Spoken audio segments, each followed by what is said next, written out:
เติมพลังแล้วนะพี่น้องเดินทางต่อ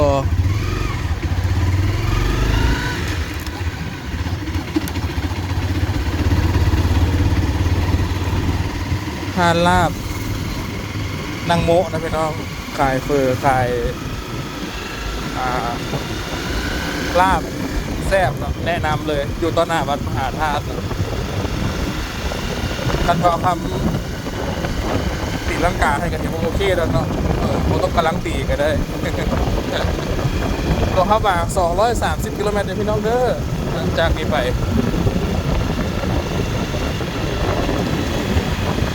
ไทยหลวงเข้าบางก็เนาะก่อนอื่นจึงว่ากันบางเบียงจึงกลับมาไทยน้ำหลัง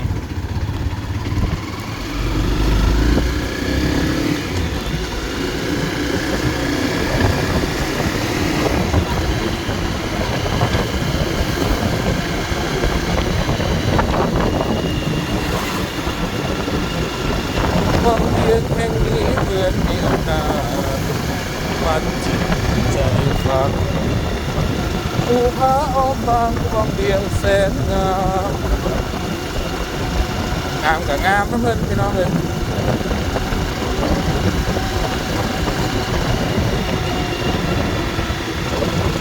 โอ้รถหลายได้บางเบียงเนี่ยเวลาตอนนี้มัน12:09เนาะจอดกินข้าวน้อยหนึ่งเดินทางไปน้ำกันยาวๆจุดหมายปลายทางยาวๆไกล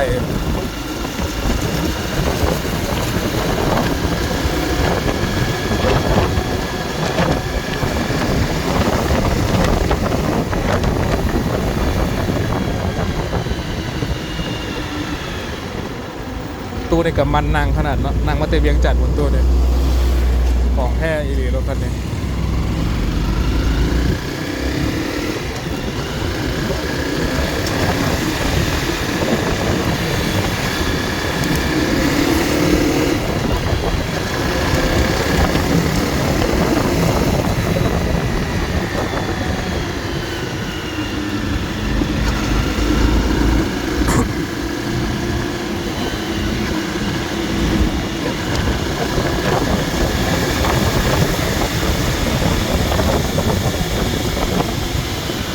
เดินหาตั้งน้ำตา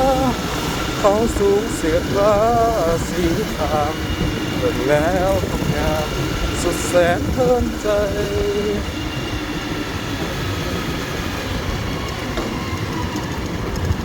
โอ้ my god มาโค้งจอแถวเนาะคือปกติไฟแต่โดนเขาจะโค้งนะอันนี้โค้งความปีความมาเนี่ย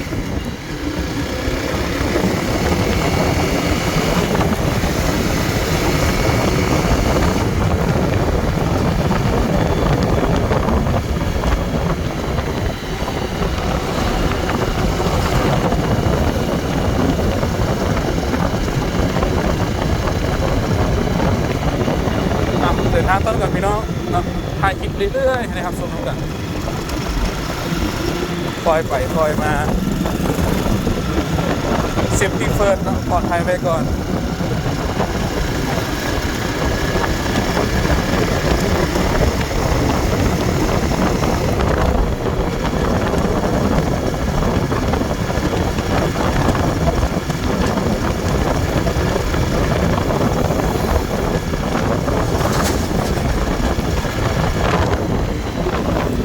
เลี้ยวขวานี่เข้าไปรถไฟ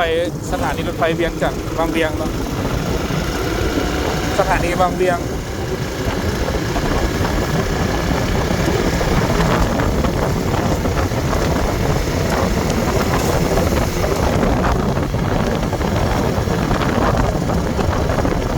เดินทางต่อพี่น้องอัปเดตเส้นทางให้ทำซูมกันเนาะออกมาในนึงจะเป็นเขตบ้านนาดาวนะพี่น้องเนาะบ้านนาดาวเมืองบางเวียงแข่งเวียงจันทร์ห่างจากตัวเมืองประมาณ10 กิโลเมตรนะพี่น้องนาดาว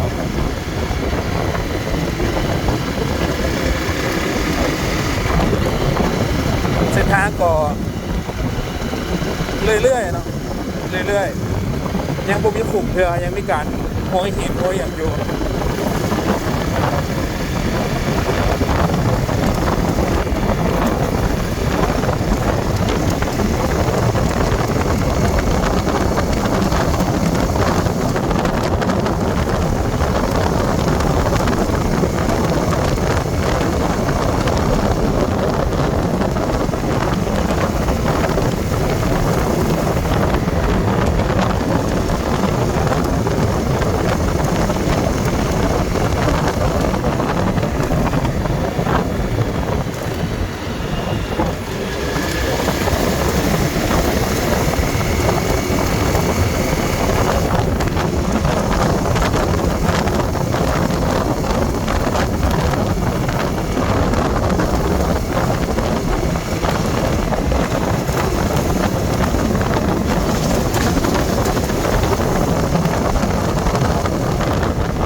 ลอดภัยสุดแล้วนะ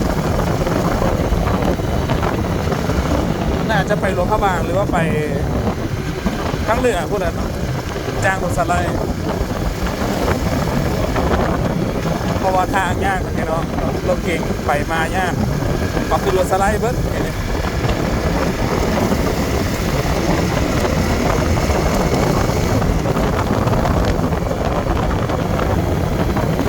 นี่ก็เป็นผาตั้ง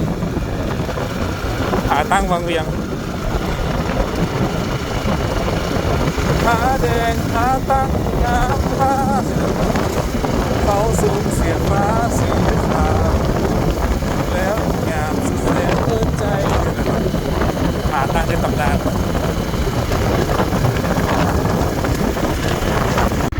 ครัวผาตั้งพี่น้องเลย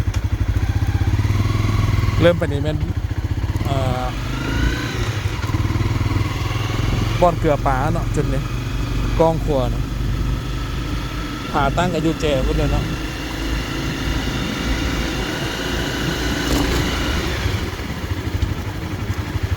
หาเบิ่งนิดนึงซะเนาะได้ไก่มาละบัดมาจึงถ่ายตื่นบัดนึงถ่ายเบสิกให้เบิ่งก่อนให้ได้เห็นก่อน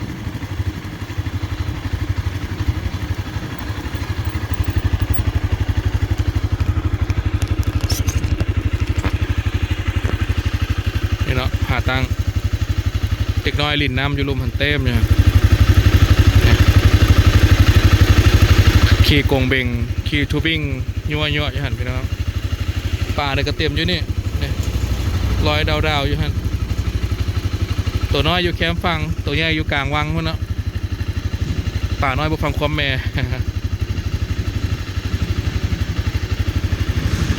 รถสไลด์พี่น้อง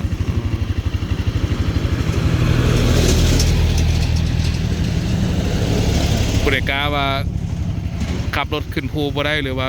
จานความเสี่ยงในจ้างรถสไลด์เอาเนาะปลอดภัยก่อน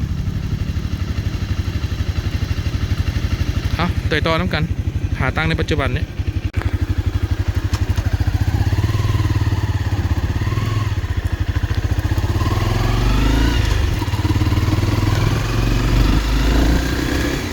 โอ้รถแกะกระลำพี่น้องเลยกระลำเต็มเนาะกระลำปักกอดินปักเพชรครบ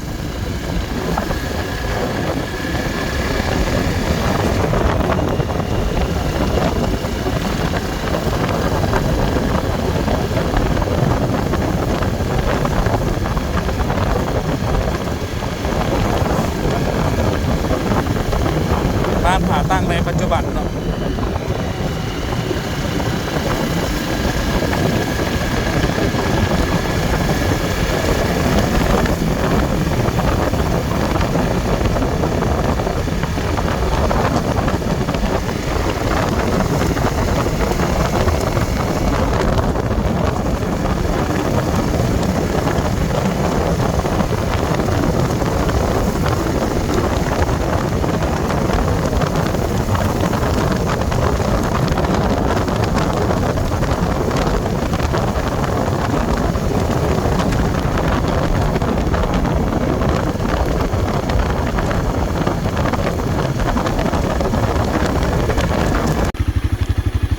บ้านผาหอมนะพี่น้องบ้านผาหอมเมืองวังเวียงห่างจากตัวเมืองวังเวียงประมาณ22 กิโลเมตรนะพี่น้องเนาะ23 กิโลเมตรบ้านผาหอม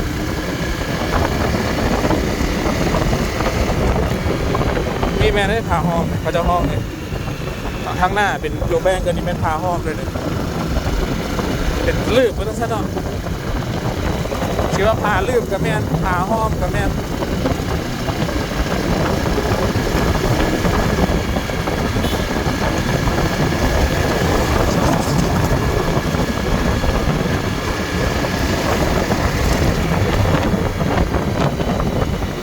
บอลนางลิ้นเต็มเลย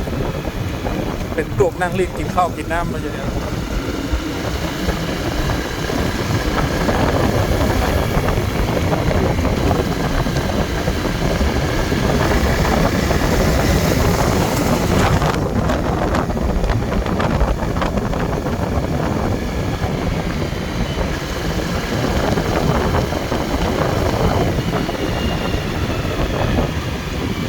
ห้ามขายเครื่องเลยพี่น้องเด้อ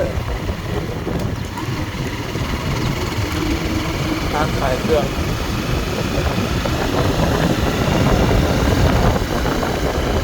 หลายห้างกับพิษไปเนาะ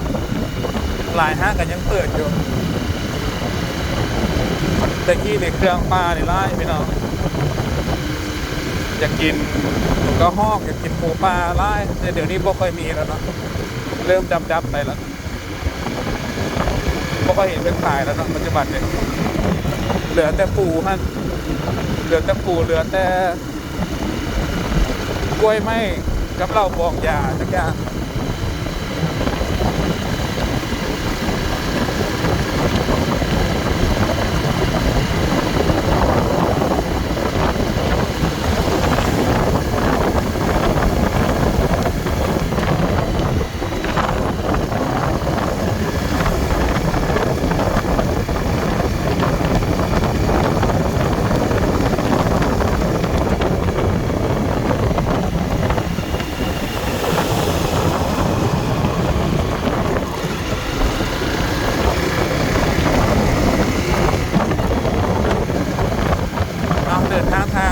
เดินทางต่อทุกอย่างที่เรา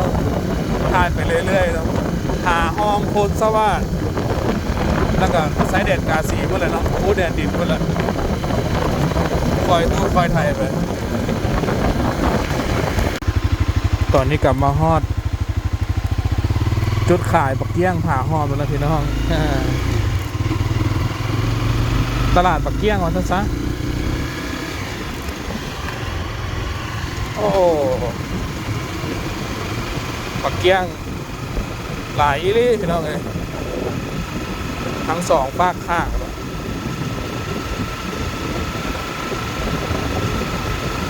จะเอาคำเอาไปนำก็ได้เลย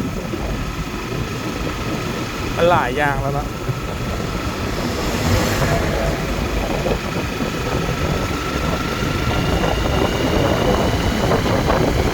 น่าจะขายน้ำนะพี่น้อง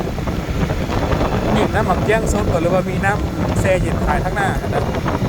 อันนี้เห็นแต่หมักเกี้ยงแล้วมันทอดสิเขาก็ไม่อยากกินแล้วเนาะน่าจะเอาติ๊กน้ำก้อนด้วยไปไว้ทั้งหน้าแล้วก็ใส่น้ำหมักเกี้ยงสดหรือว่าน้ำอ้อยหรือว่าน้ำดื่มขายคนเที่ยวทางเขาจึงสีแวอันนี้พี่เตรียมหมักเกี้ยงร้อนๆอากาศร้อนจังสิเขาก็ไม่อยากเลยเนาะถ้าผมมีกินรถใหญ่แอร์เย็นๆนะต้องขอเสียเวลาซื้ออยู่แต่รถจักรนี่ยอมนะพอคำก็ยอมฮอด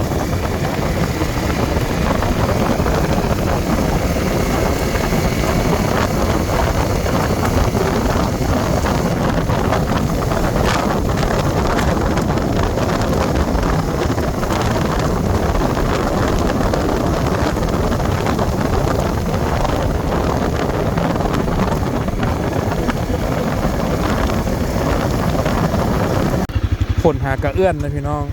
เส้นทางตัวนี้ระหว่างบ้านโพนสวัสดิ์ขึ้นมานี่เนาะสมสวัสดิ์ที่แบบประมาณนี้แหละว่าโพนสวัสดิ์เลยแหละกายผาหอมมา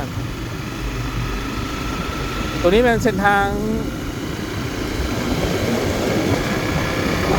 สายแดนระหว่างเมืองกาสีกับเมืองบางเวียงนะพี่น้องครับ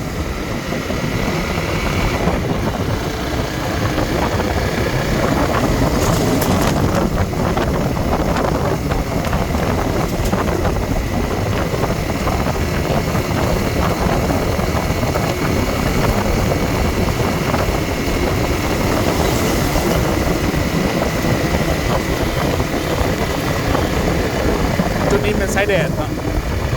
สายแดนระหว่างเมือง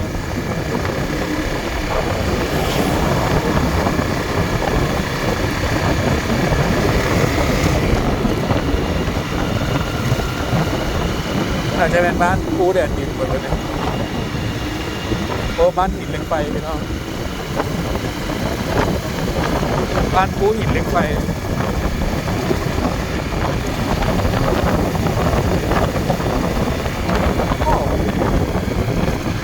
เรื่องคุดแห่ด้วยบ่เนาะ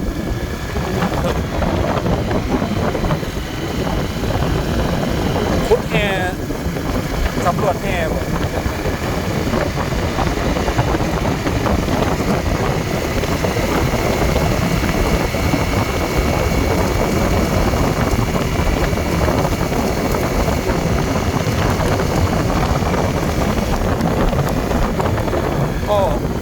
อดพี่น้องเลยเดี๋ยวเมียนเครื่องกัน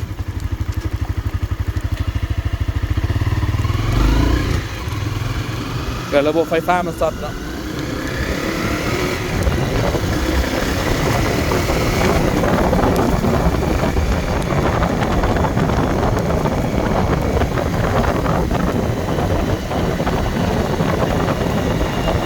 จอดแวะกินน้ำก่อนซะแวะกินน้ำลบฝนหน่อยหนึ่งเนาะพอให้เอาแต่น้ำลากก็ได้เราจีสั่งเมื่อกี้เนี่ยแผ่นมีแต่ปันเผือกก็ปันนั่นบอกก็เลยพอไปได้บ้านอย่างไรบ้านนี่ผู้เห็นเหล็กไฟนั่นแหละผู้เห็นเหล็กไฟผู้เห็นเหล็กไฟเหรอแวะกินน้ำหนึ่งดีไปต่อพี่น้องเมื่อกี้ฝนตกน้อยหนึ่งพักผ่อนเนาะหานขายแวะนั่งเช้าเมื่อยนะกินน้ำกินในแล้วเดินทางต่อบรรยากาศดี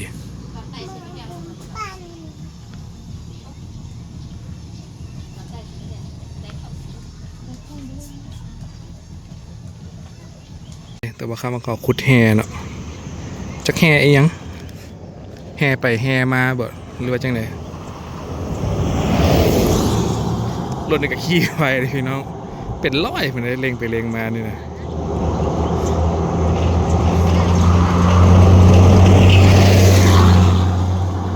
ขุดแห่อย่างน้อเนาะอยู่เขตบ้านผู้เห็นเหล็กไฟนี่เดินทางไปกันต่อพี่น้อง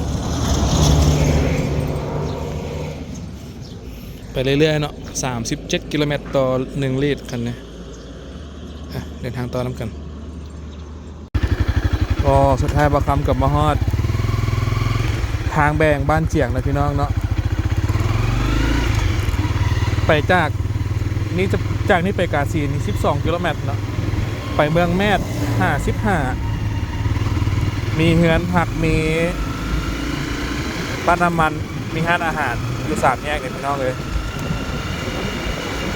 เมืองแม่ก็เป็นเมืองหนึ่งที่ค่อนข้างซอกหลีกเนาะแต่ว่าอยู่ในหันมีถ้ำผาก้าเดี๋ยวพี่น้องเด้อเนาะเดี๋ยวซ้ายมือเนี่ย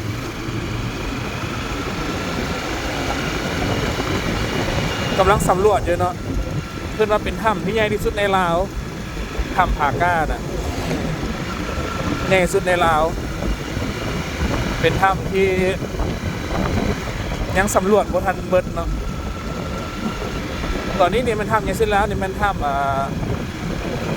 น้ำล่อเซฟบังไฟเนาะอยู่เมืองบัวละพาแข่งขมวนฮะแต่ว่าเพิ่นมาสำรวจตัวนี้เพิ่นว่าตัวนี้ใหญ่ก่อนแต่ว่ายังบ่ทันสำรวจแล้วเถอะเนาะเลยบ่สามารถบอกได้ว่าใหญ่ที่สุดแล้วได้เต็มปากแล้วบ่สินะเนาะติดตามไปน้ำกันทำผาก้าบ้านน้ำเฟืองเมืองแม่แข่งเวียงจันทร์เป็นพี่น้องเด้อเป็นถ้ำใหญ่เป็นว่าน่ะบางคำก็ไปฮอดแต่บ้านน้ำเฟืองเนาะยังไม่ได้ไปทำผาก้าเถอะไอ้เอกบ่กล้าไปเนาะเพิ่นว่าเมื่อหน้าทราบเพิ่นว่าก็เลยน้ำเพิ่น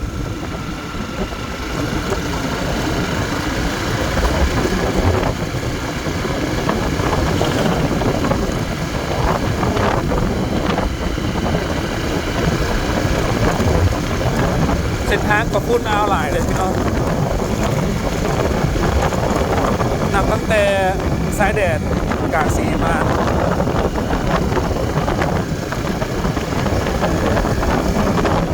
ฝุ่นเอาหลาย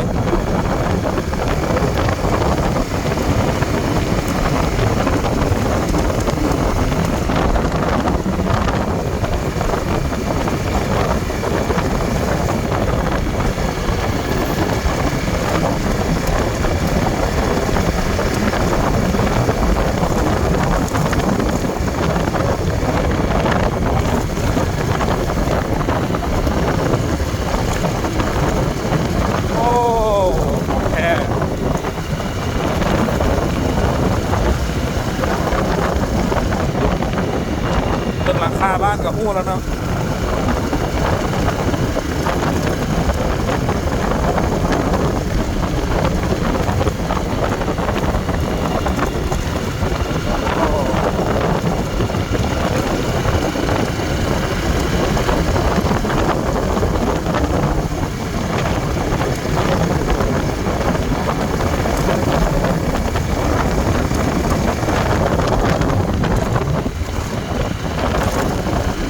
โหดพี่น้องโหด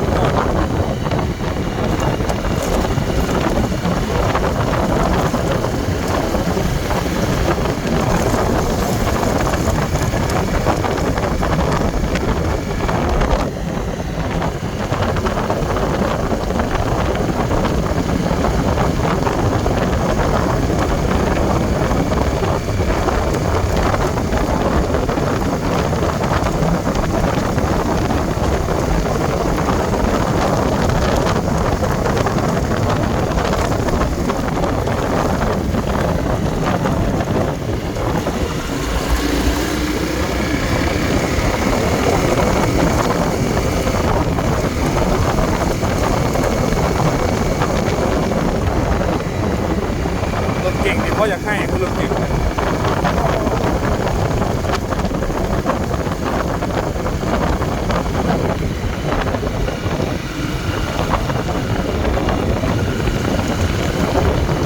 ฝุ่นเป็นฝุ่น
โหดสุด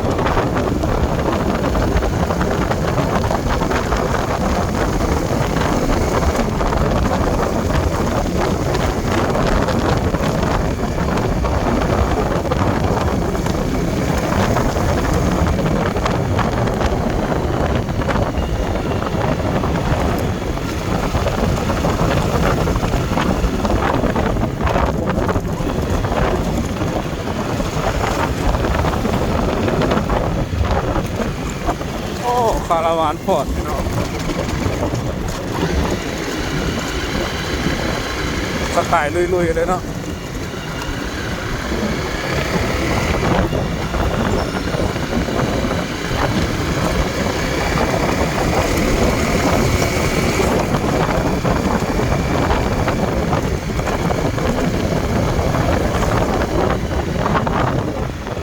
ฟอร์ดแรนเจอร์แรปเตอร์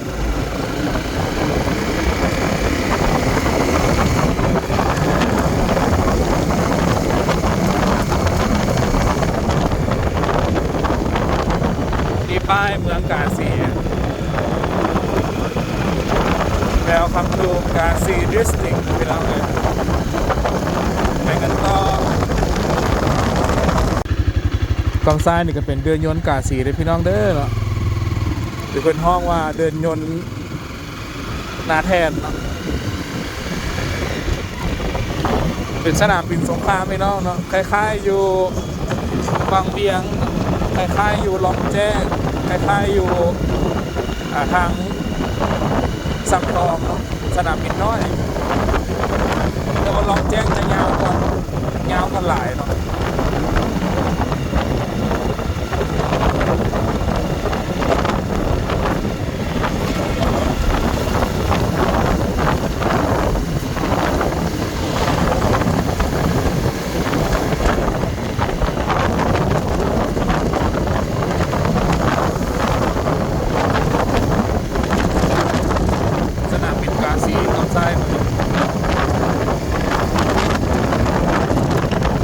โ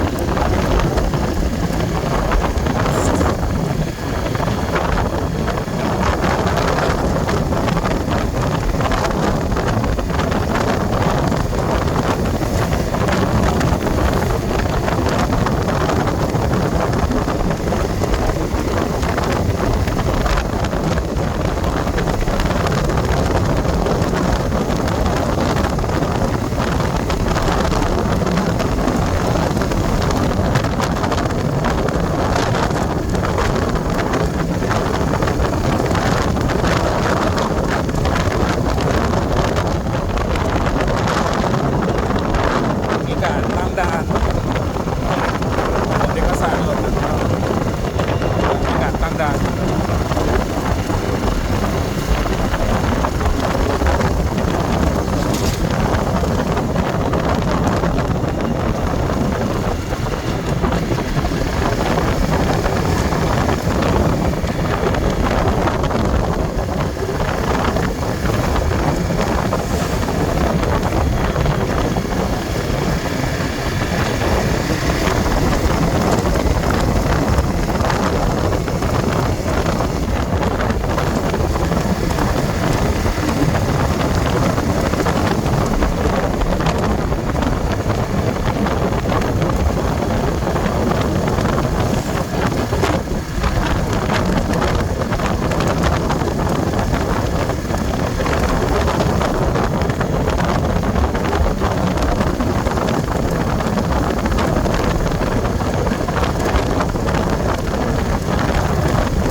กำปวดเป็นตลาดไม่กาสีเนาะ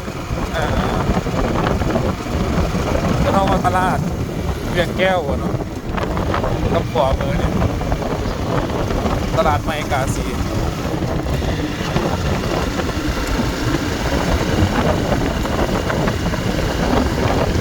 ความต่ำเคยอยู่นี่ประมาณ 4-5 ปีก็เลยค่อนข้างรู้จักพื้นที่น้อยหนึ่ง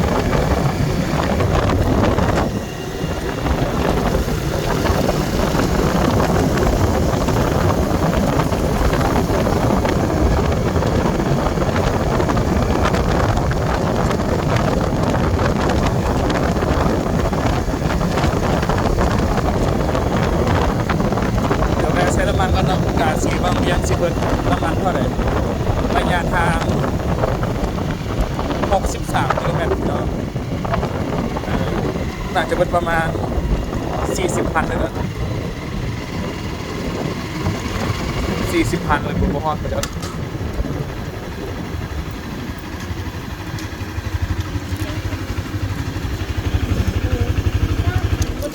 เต็มถัง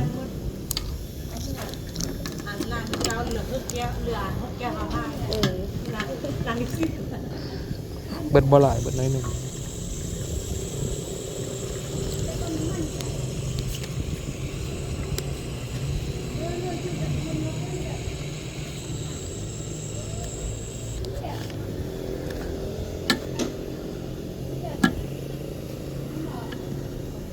40,000เราจะได้อยู่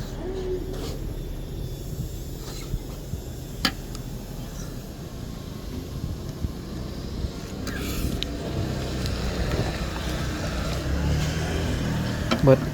40,000ตามแผนแล้วพี่น้อง 1.75 ลิตรกาสีบางเวียงเข้าใจเบิด40,000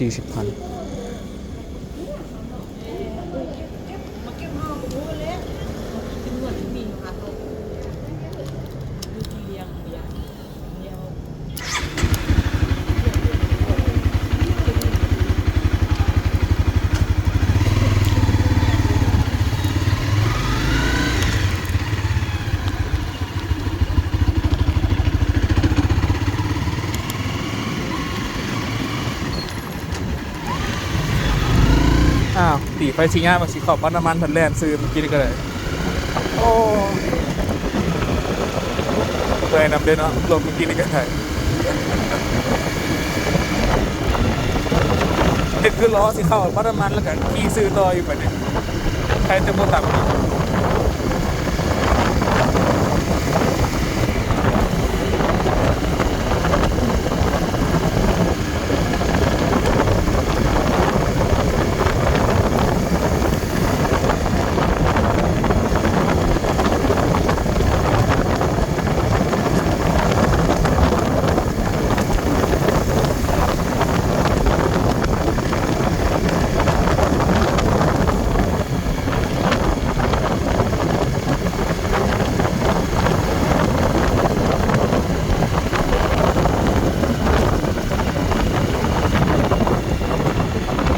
ซื้อเป็นเส้นทางปูคูนลงเขาบางพี่น้อง174เนาะเลี้ยวซ้ายเป็นเส้นทางกาสีบางนาลงเขาบาง118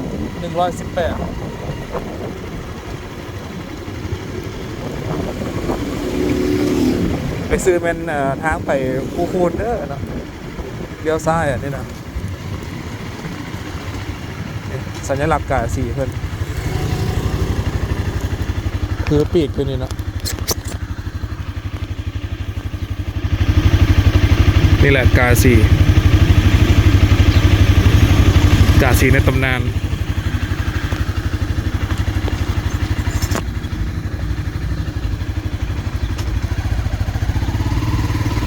ไปเบิ่งเส้นทาง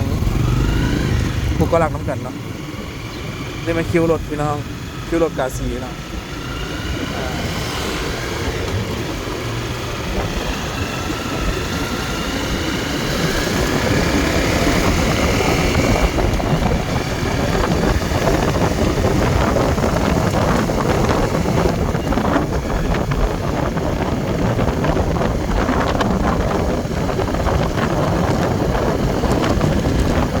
บางปูครับ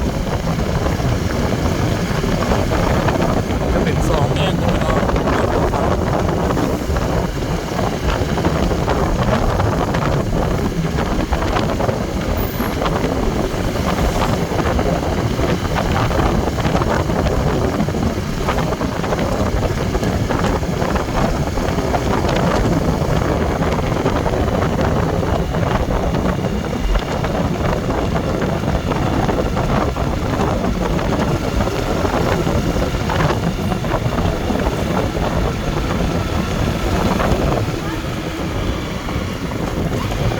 คำไซมันตลาดใหม่พี่น้องตลาดใหม่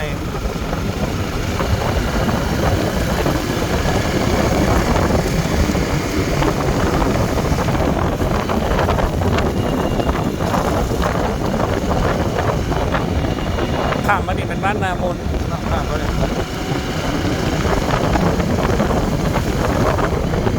เดินทางต่อน้ำกันพี่น้องเลยคอยถ่ายคลิปเป็นระยะให้ความสมเนาะแหวเงินพอเท่านะพี่น้องเซฟกระทะขี้เมียงจืนไข่สุกินก็จืนเครียดหากก็ไปก้านมาเมื่อก่อนเลยเนาะตากแห้งแล้วก็มาจืดแล้วนี่นะ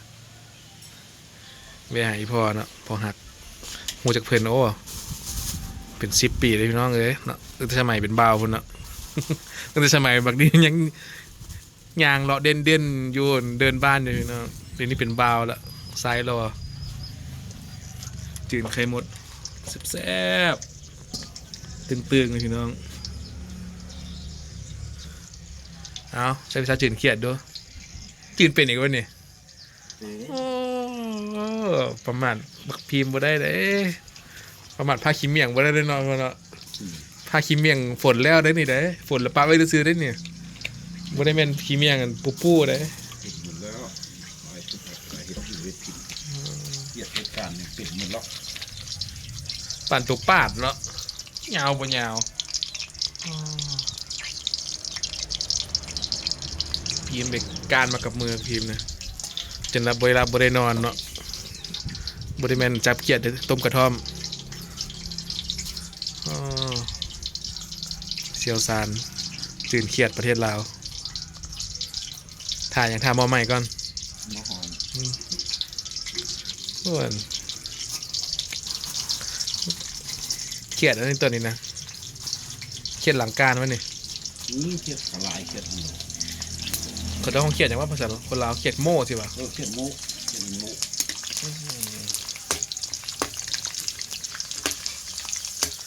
ฝานจืดสิ้นงัวพี่น้องความหอมโอ้ครับกินกับเบียร์นั่นกินกับเรา